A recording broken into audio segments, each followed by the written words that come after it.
I'm sure your discussions were lively.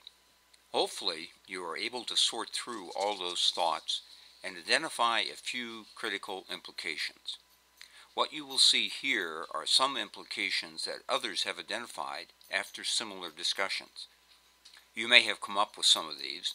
If not, you may want to add them to your list. We are to be in the world, but not of the world.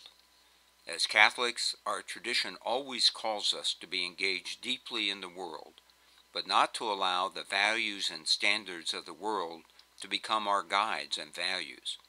It is a difficult task, to be sure. We are to be vibrant expressions of God's love to all people and all creation.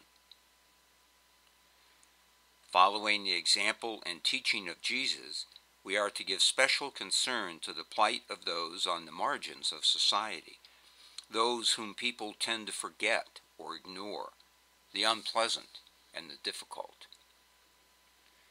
As we go about our life in the world, our choices and actions should always lead an observer to conclude that we take seriously our membership in the body of Christ, that we, in fact, are Christ to a wounded world.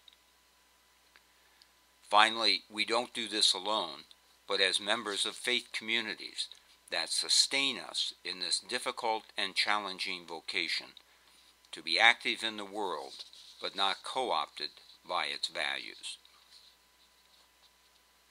Now it's time for some more discussion, this time about the world as we find it here in 21st century America. How would you characterize our social, political, and economic life today? What are the issues that we need to be particularly attentive to? Are there things to change, things to affirm? Perhaps most important from the perspective of Catholic social teaching, does the national conversation and the conversations in which we take part locally reflect concern about the common good? We will pause now so you can engage with these challenging questions.